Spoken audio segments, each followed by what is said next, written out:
रात काफी देर तक वो जागती रही। आंखों में नींद इतनी थकावट के बाद भी नहीं आ रही थी।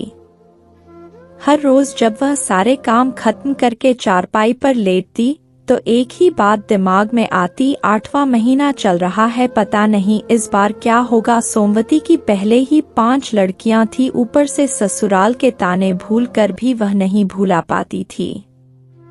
इसे तो लड़कियां ही पैदा करनी है। अगर ना उठी तो पति और सासू माँ का बना हुआ मुंह अलग से देखना पड़ेगा। जैसे ही उठने को हुई, पेट में अचानक बहुत तेज दर्द उठा। वह फिर से बैठ गई। उठकर पानी के घड़े तक गई। घड़े में सिर्फ 1 लोटा पानी था, बाकी घड़े भी खाली थे। उसके उठने से पहले भरा हुआ पानी अम्मा जी ने घर के आंगन में गिरा दिया था, क्योंकि आंगन धूप से बहुत तप रहा था। कदम आज बहुत भारी हो रहे थे। इतना पानी कल सोमवती ने भर के रखा था कि कल कम पानी लाना पड़े। आज ही भर लेती हूँ। आज तबीयत थोड़ी ठीक नहीं है, कल कहीं ज्यादा ना हो जाए। हर रोज सुबह शाम घर से 3 किलोमीटर दूर 7 गांवों का एक ही सरकारी नल था, जिसमें समय से 2 टाइम पानी आता था।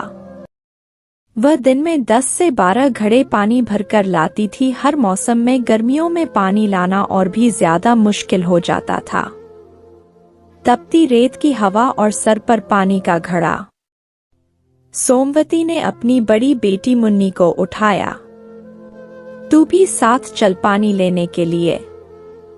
मुन्नी खींच कर बोली, अम्मा मुझे नहीं जाना। दाल रोटी भी तो करनी है, पीना भी तो है, क्या करें, पानी तो लाना ही पड़ेगा। उठ जा, मेरी तबीयत अभी ठीक नहीं है। मुन्नी करवट लेकर दूसरी तरफ हो गई, पर मुन्नी उठी नहीं।